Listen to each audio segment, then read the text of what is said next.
नमस्कार मित्रमैत्रिणींनो, आज आपण अवघ्या 10 मिनिटांमध्ये तयार होणारी बिना भाजणीची घरात असलेल्या 3 साहित्यात तयार होणारी चकली कशी बनवायची ते पाहणार आहोत। या पद्धतीने बनवलेल्या चकल्या दिसायला तर सुरेख दिसतात, त्यासोबत त्या बिलकुल तेलकट होत नाहीत। भाजणीच्या चकलीप्रमाणेच ही चकली आतून छान पोकळ होते आणि तितकीच छान खुसखुशीत होते। सगळ्यात महत्त्वाची गोष्ट म्हणजे ह्या चकल्या बिलकुल तेल पीत नाहीत आणि झटपट तयार होतात। घरात असलेल्या 3 साहित्यांपासूनच ही चकली मी तयार केलेली आहे। तुम्ही सुद्धा नक्की या पद्धतीने चकली बनवून पहा, अगदी मस्त खमंग खुसखुशीत असं या चकल्या तयार होतात। चला तर आपल्या रेसिपीला सुरुवात करूया। गॅसवरती पॅन ठेवलेला आहे। पॅनमध्ये 1 वाटी भाजकं डाळ काढून घ्यायचं आहे आणि मंद आचेवर हे डाळ आपल्याला 3 ते 4 मिनिट भाजून घ्यायचं आहे। हे डाळ ऑलरेडी भाजलेलं असतं, त्यामुळे याला जास्त वेळ भाजण्याची गरज नाही। फक्त हवेमुळे हे थोडंसं मऊ पडलं असेल तर यातील मॉइश्चर आपल्याला काढून टाकायचं आहे, म्हणून हे आपण 2 ते 3 मिनिट फक्त छान असं गरम करून घेऊयात। मंद आचेवर छान असं हे डाळ आपण 2 ते 3 मिनिट भाजून घेतलेलं आहे, काढून घेऊयात। आता त्याच पॅनमध्ये आपल्याला 1 वाटी पोहे काढून घ्यायचे। डाळ आणि पोहे एकाच वाटीने मोजून घेतलेले आहेत। नेहमी आपण कांदे पोहे बनवण्यासाठी जे पोहे वापरतो तेच पोहे या ठिकाणी घेतलेले आहेत। पोहे आपल्याला छान कुरकुरीत होईपर्यंत मंद आचेवर या पद्धतीने एकसारखे हलवत भाजून घ्यायचे आहेत। 2 ते 3 मिनिटांमध्ये पोहे सुद्धा छान भाजून होतात, कुरकुरीत होतात। पोहे भाजून झालेले आहेत, काढून घेऊयात। पोहे आणि भाजकं डाळ घातल्यामुळे चकली छान खुसखुशीत होण्यासाठी मदत होते। पॅनमध्ये आता आपण 1 चमचा अख्खे धणे काढून घेतलेले आहेत, अर्धा चमचा अख्खे जिरे, दोन्हीही आपण छान असे मंद आचेवर भाजून घेऊयात 2 ते 3 मिनिट। या ठिकाणी गॅसची फ्लेम अगदी लो ठेवायची आहे, बिलकुल वाढवायची नाही। अख्खे धणे आणि जिरे नसतील तर तुम्ही धणा जिरा पावडरसुद्धा वापरू शकता। भाजून झालेले आहेत, काढून घेऊयात। डाळ थंड झालेला आहे, मिक्सरच्या भांड्यामध्ये काढून घेऊयात आणि छान असं याचं बारीक पीठ तयार करून घेऊयात। तयार झालेलं डाळ्यांचं पीठ चाळणीवरती काढून घेऊन चाळून घेऊयात। चाळल्यामुळे जर डाळीचे जाडसर कण राहिले असतील तर ते बाजूला होतात, तर या पद्धतीने हे जाडसर कण परत एकदा आपण मिक्सरच्या भांड्यामध्ये काढून घेतलेले आहेत।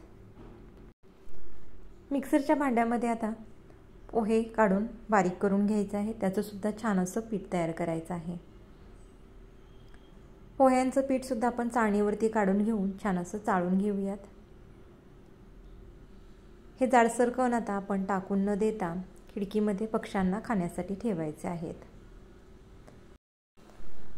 आता 2 वाट्या आपण चाळणीवरती तांदळाचं पीठ काढून घेऊयात। या ठिकाणी मी रेशनिंगच्या तांदळाचं पीठ वापरलेलं आहे। तुम्ही कोणतंही जुन्या तांदळाचं पीठ वापरू शकता, फक्त इंद्रायणीसारखा चिकट भात होणाऱ्या तांदळाचं पीठ वापरू नका। इंद्रायणीसारखं जर तांदळाचं पीठ वापरलं तर चकली मऊ पडू शकते, यासाठी ही महत्त्वाची टीप लक्षात ठेवा। धणे आणि जिरे मिक्सरमध्ये छान बारीक करून घेतले, त्याची पावडर आपण घातली। आता पाव चमचा ओवा घालूया, 1 चमचा पांढरे तीळ आणि चवीप्रमाणे मीठ घालायचं आहे। या ठिकाणी 1 चमचा मीठ घेतलेला आहे। लाल मिर्च पावडर घालूया, साधारणतः 1.5 चमचा लाल मिर्च पावडर घेतलेली आहे। आवडीप्रमाणे प्रमाण कमी जास्त करू शकता। सर्व साहित्य चमच्याच्या साहाय्याने व्यवस्थित मिक्स करून घेऊयात। तुम्हाला हवं असेल तर तुम्ही लसूणसुद्धा बारीक करून याच्यामध्ये घालू शकता। चकली छान खुसखुशीत होण्यासाठी आपल्याला आता चकलीच्या पिठामध्ये तेलाचं मोहन घालायचं आहे। ज्या वाटीने आपण तांदळाचं पीठ आणि भाजकं डाळ पोहे घेतलेले आहेत, त्याच वाटीने आपल्याला पाव वाटी तेलाचं मोहन घ्यायचं आहे। तेलाचं मोहन म्हणजे काय? कच्चं तेल या पद्धतीने कडकडीत असं गरम करून ते आपण पिठामध्ये ओतणे, याला आपण तेलाचं मोहन असं म्हणतो। बऱ्याचदा कमेंटमध्ये हा प्रश्न विचारला जातो, यासाठी या ठिकाणी मी थोडंसं एक्सप्लेन करून सांगितलेलं आहे। हे कडकडीत तेलाचं मोहन आता आपण चकलीच्या पिठामध्ये ॲड केलेलं आहे। मोहन गरम आहे, यासाठी आपल्याला सुरुवातीला हे चमच्याने मिक्स करून घ्यायचं आहे आणि हलकंसं थंड झालं की या पद्धतीने ते हाताने पिठाला व्यवस्थित चोळून घेऊयात। तेलाचं मोहन घालताना आपल्याला थोडी काळजी घ्यायची आहे। जेवढं व्हिडिओमध्ये सांगितलेलं आहे तेवढंच आपल्याला तेलाचं मोहन घालायचं आहे। तेलाचे मोहनचे प्रमाण जर जास्त झाले तर चकली तेलात टाकताच विरघळू शकते। परफेक्ट असं मोहन झालेलं आहे। गॅसवरती या ठिकाणी एक पातेलं ठेवलेलं आहे। पातेल्यामध्ये 3 वाट्या पाणी काढून घ्यायचं आहे। ज्या वाटीने आपण तांदळाचं पीठ घेतलेलं आहे त्याच वाटीने करेक्ट 3 वाट्या पाणी मोजून घेतलेलं आहे।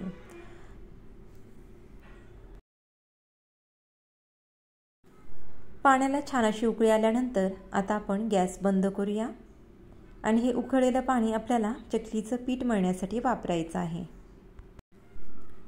या पद्धतीने थोडं पाणी आपल्याला चकलीच्या पिठामध्ये ॲड करायचं आहे। सुरुवातीला एकदम जास्त पाणी ओतू नका, जेवढं लागेल तेवढंच आपण पाणी चकलीचं पीठ मळण्यासाठी वापरणार आहे। पण अंदाजे मी 3 वाट्या पाणी गरम करून घेतलेलं आहे। थोडं जास्त असेल तर आपल्याला पाणी पीठ व्यवस्थित मळता येईल, कमी पडलं तर आपली परत घाई गडबड होईल, यासाठी थोडंसं जास्तीचं पाणी आपल्याला चकलीचं पीठ मळताना उकळून घ्यायचं आहे। तर हे उकळलेलंच पाणी मी ॲड करत आहे, हे बिलकुल मी थंड केलेलं नाही। तर या पद्धतीने जर आपण चकलीचं पीठ मळलं तर चकल्या छान खुसखुशीत होतात आणि तेल पीत नाहीत। सुरुवातीला आपण पिठामध्ये उकळलेलं पाणी घातलं तेव्हा चमच्याच्या साहाय्याने पिठामध्ये पाणी मिक्स केलं। थोडी काळजी घ्यायची आहे, हाताला चटके बसतील तर चटके बसू नयेत यासाठी तुम्ही एखाद्या फुलपात्राचा सुद्धा वापर करू शकता आणि पीठ मळून घेऊ शकता। तर हलकंसं थंड झाल्यानंतर या पद्धतीने थोडं पाणी घालून घट्टसर असा गोळा मळायचा आहे। खूप जास्त घट्टसर जरी चकलीचं पीठ मळलं तर चकल्या पाडताना याचे तुकडे पडतात, ही एक महत्त्वाची टीप लक्षात ठेवा। आणि खूप सैलसर जर पीठ मळलं तर चकल्या काटेरी तयार होत नाही, चकल्यांना छान काटे येत नाहीत। तर या पद्धतीने मध्यम असं पीठ मळायचं आहे, खूप जास्त घट्ट नाही, खूप सैलसर नाही। तर साधारणतः पाऊण वाटी आपलं पाणी या ठिकाणी शिल्लक राहिलेलं आहे। 3 वाट्या आपण पाणी घेतलेलं होतं। या ठिकाणी चकलीचा साचा घेतलेला आहे, सोऱ्या घेतलेला आहे, याच्यामध्ये चकलीची चकती टाकलेली आहे। खरबरीत बाजू बाहेर करायची आहे नेहमीप्रमाणे आणि सोऱ्यामध्ये बसेल एवढं पीठ भरून घ्यायचं आहे। दाबून व्यवस्थित पीठ भरायचं आहे सोऱ्यामध्ये या पद्धतीने आणि सोऱ्या बंद करून घ्यायचा आहे। ताटामध्ये आपण चकली तयार करायला घेऊया। चकली करताना या पद्धतीने आतील टोक वळवून घ्यायचं आहे आणि चकल्या तयार करायच्या आहेत। किती सुंदर काटेरी चकल्या तयार झालेल्या आहेत, पाहू शकता। चकलीला छान काटे पडत आहेत आणि चकली तयार करताना बिलकुल याचे तुकडे पडत नाहीत। सगळ्यात महत्त्वाची टीप म्हणजे चकली तयार केल्यानंतर आतील आणि बाहेरील टोक या पद्धतीने बंद करायचं आहे। याच पद्धतीने आपण 2 ते 3 चकल्या तयार करून घेऊयात। एका वेळी खूप जास्त चकल्या देखील तयार करायच्या नाहीत। सुरुवातीला आपण 5 चकल्या तयार केलेल्या आहेत।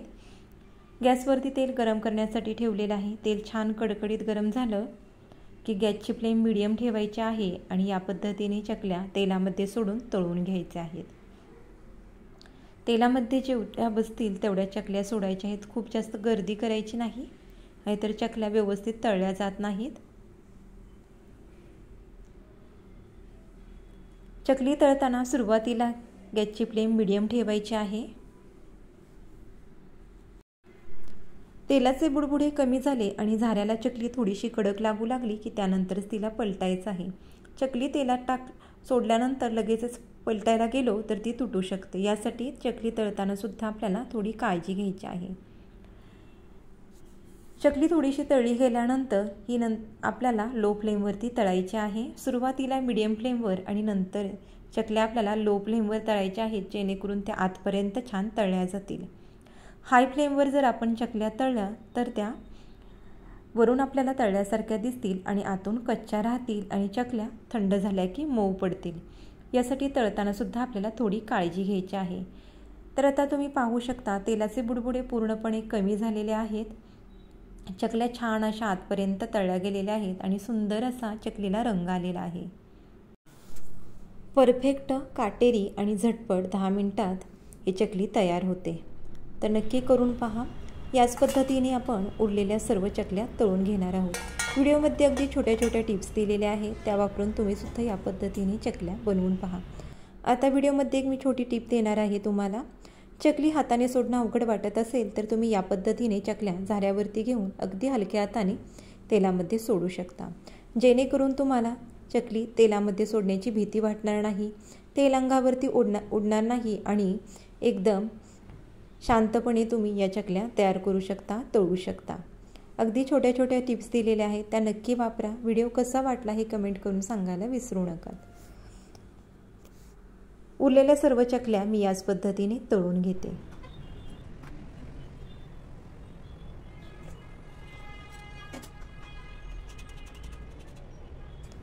चकल्या तळल्यानंतर पूर्णपणे थंड झाल्यानंतरच या आपल्याला हवाबंद डब्यामध्ये ठेवायच्या आहेत. किती सुंदर चकल्यांना रंग आलेला आहे, तुम्ही बघू शकता. छान काटेरी झटपट अवघ्या 10 मिनिटांमध्ये या चकल्या आपण तयार केलेल्या आहेत.